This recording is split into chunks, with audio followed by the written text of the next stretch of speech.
दोस्तों, पहली कहानी जो आज मैं आपको सुनाने जा रहा हूँ वो मुझे मेरे एक दोस्त के पिताजी ने बताई थी। तो आगे की कहानी मैं आपको उन्हीं के पॉइंट ऑफ व्यू से बताऊंगा। तो कहानी शुरू करते हैं। ये बात आज से लगभग 35 साल पहले की है, जब मेरी उम्र मात्र 20 साल थी।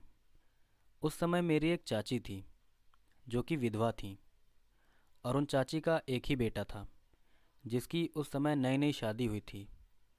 और शादी होते ही वो अपनी बीवी का गुलाम हो गया था, यानी वो अपनी माँ को अकेला छोड़कर अलग रहने लगा था।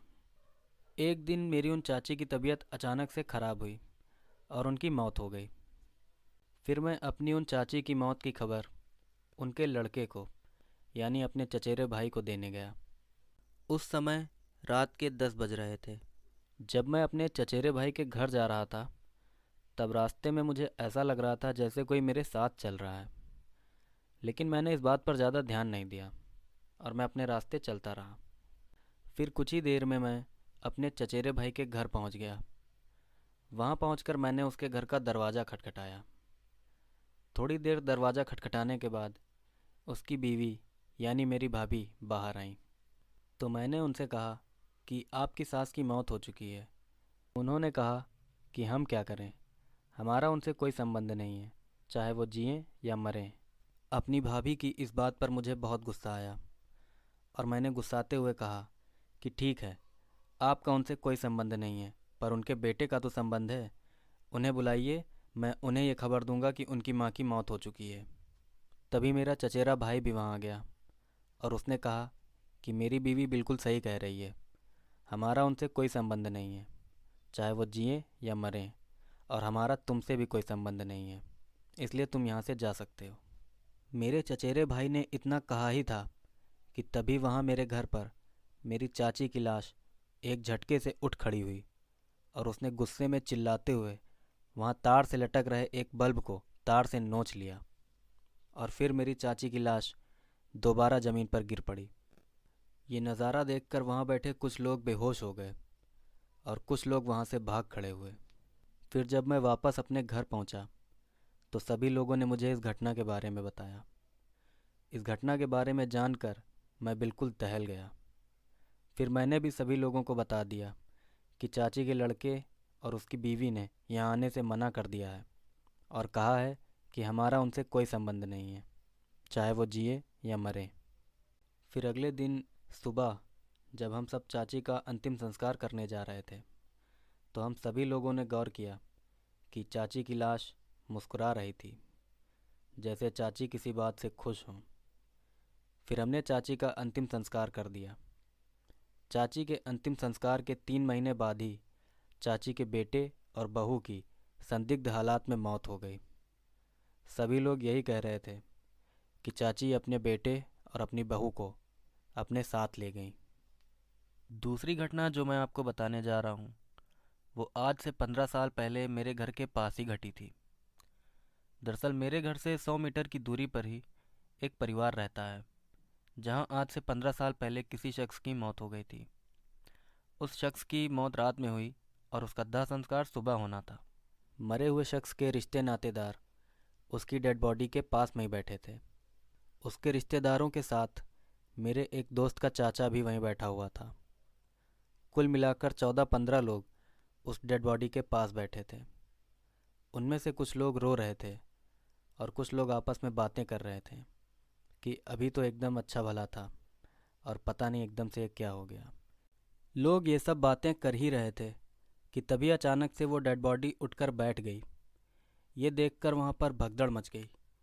कुछ लोग डर के मारे बेहोश हो गए, कुछ लोग वहाँ से भाग गए और कुछ लोगों ने हिम्मत दिखाते हुए उस डेड बॉडी पर चिल्लाना शुरू कर दिया कि डंडा ला, मार इसको मार।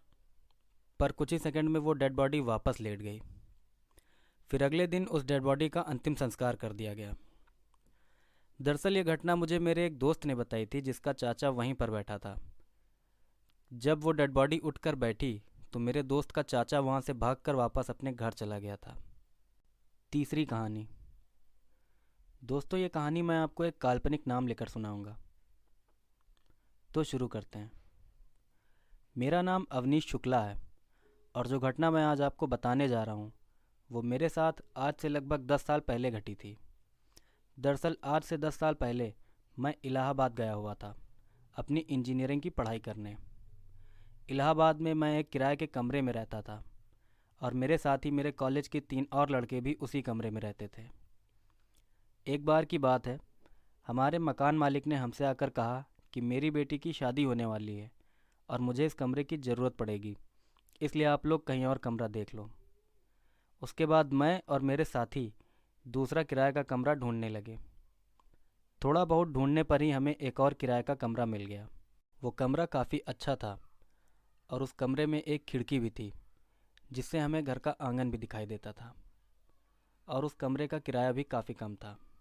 तो हम लोगों ने तुरंत ही अपना सारा सामान वहाँ शिफ्ट कर दिया। वैसे भी हमारे पास ज़्यादा सामान नहीं था। सामान के नाम पर हमारे पास एक छोटी गैस, थोड़े से बर्तन, किताबें और कुछ कपड़े ही थे। सामान शिफ्ट करने के बाद हम लोग रात को खाना खाकर जब सोने लगे तो मैंने देखा कि मेरे तीनों साथी काफ़ी डरे हुए हैं। मैंने उनसे कहा कि क्या हुआ, तुम लोग इतना डरे हुए क्यों हो?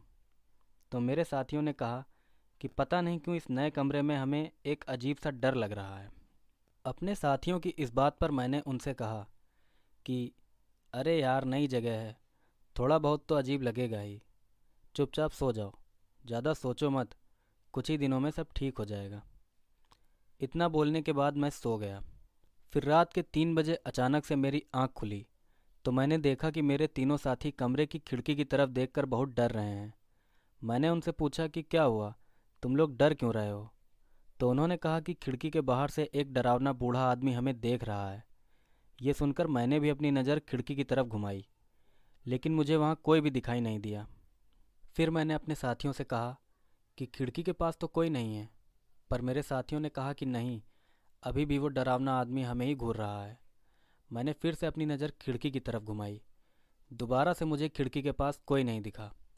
फिर मुझे लगा कि मेरे साथियों को कोई वहम हुआ है, तो मैंने उनसे कहा कि खिड़की के पास कोई नहीं है, तुम लोगों को वहम हुआ है, चुपचाप सो जाओ।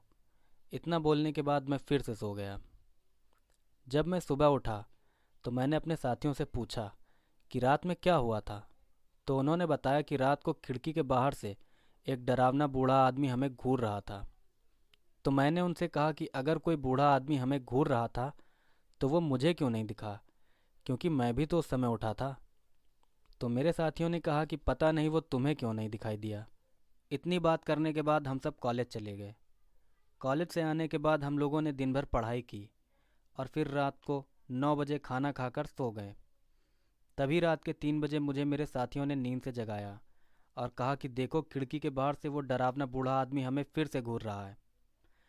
इस बार भी मैंने जब खिड़की की तरफ देखा तो मुझे कोई भी दिखाई नहीं दिया। तो मैंने अपने साथियों से कहा कि यार, तुम लोगों को वहम हुआ है, चुपचाप सो जाओ। इतना बोलने के बाद मैं फिर से सो गया। फिर सुबह मेरे साथियों ने मुझसे कहा कि ये कमरा हमें खाली करना होगा, क्योंकि यहाँ कोई भूत है जो हमें रात को खिड़की से देखता रहता है। अपने साथियों की इस बात पर मुझे हंसी आ गई, क्योंकि मैं भूतों में नहीं मानता था। मैंने उनसे कहा कि यार, तुम लोगों को बस वहम हुआ है। मेरी इस बात पर उन्होंने कहा कि अगर तुमको यहाँ रहना है तो रहो, पर दूसरा कमरा मिलते ही हम यहाँ से चले जाएंगे। इतनी बात करने के बाद हम लोग कॉलेज चले गए। मेरी तो कुछ समझ में ही नहीं आ रहा था कि मैं क्या करूं। तो मैंने अपने पापा को फ़ोन किया और उन्हें सारी बात बता दी। मेरी सारी बात सुनकर मेरे पापा ने मुझसे कहा कि जितनी जल्दी हो सके वो घर खाली कर दो, क्योंकि वहाँ सच में कोई प्रेत है। अपने पापा की इस बात पर मैंने कहा कि अगर वहाँ कोई प्रेत है तो वो मुझे क्यों नहीं दिखाई देता। तो मेरे पापा ने कहा कि बेटा, तुम जनेऊधारी ब्राह्मण हो और जब तक तुमने वो जनेऊ पहना हुआ है तब तक वो प्रेत तुम्हारे पास नहीं आ सकता और ना ही वो तुम्हें दिखाई देगा। इसलिए अपने जनेऊ को कभी मत उतारना और जितना जल्दी हो सके वो घर छोड़ देना। फिर मैंने अपने पापा से कहा कि ठीक है, मैं ऐसा ही करूँगा। अपने पापा से बात करने के बाद अब मैं यही सोच रहा था कि अगर मैं जनेऊ उतार देता हूँ तो मैं भी उस भूत को देख सकता हूँ। फिर उसी रात मैंने अपना जनेऊ उतार कर अपने से अलग रख दिया और अपने साथियों के साथ सो गया। पर रात के 2 बजे अचानक से मेरी नींद खुली तो मैंने देखा कि इस बार मेरे साथी बहुत ज़्यादा डरे हुए थे और एक दूसरे से चिपके हुए थे। लेकिन इस बार मेरे साथी खिड़की की तरफ देखकर नहीं डर रहे थे, बल्कि वो मेरे पीछे की तरफ देखकर डर रहे थे। न जाने क्यों, लेकिन इस बार मुझे भी अंदर से बहुत डर लग रहा था, और डरते डरते ही मैं अपने पीछे पलटा। अपने पीछे की तरफ नज़र घुमाते ही मैं बिल्कुल दहल गया, क्योंकि मैंने देखा कि मेरे पीछे एक लंबा सा बूढ़ा आदमी खड़ा है, जिसकी खाल बिल्कुल सफ़ेद और आंखें बहुत बड़ी बड़ी हैं। वो आदमी बहुत डरावना था। उस डरावने आदमी को देखकर मेरी चीख निकल गई। मेरी चीख सुनकर हमारा मकान मालिक वहाँ आ गया, पर तब तक वो डरावना बूढ़ा आदमी अचानक से न जाने कहाँ गायब हो गया था।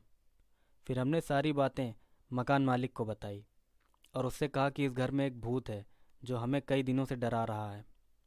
हमारे मकान मालिक ने हमसे कहा कि भूत वूत कुछ नहीं होता और ये सब मनगढ़ंत बातें हैं।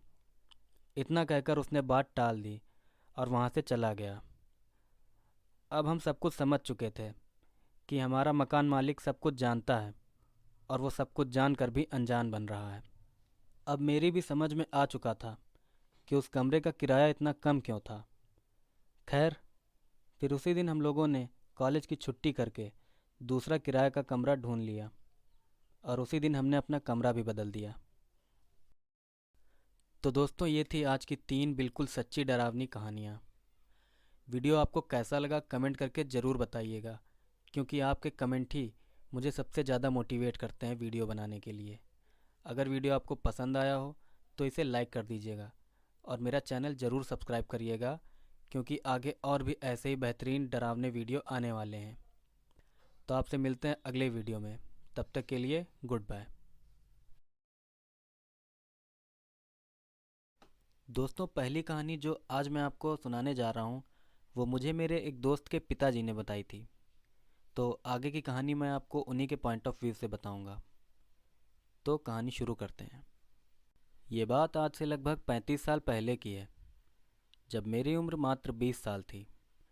उस समय मेरी एक चाची थी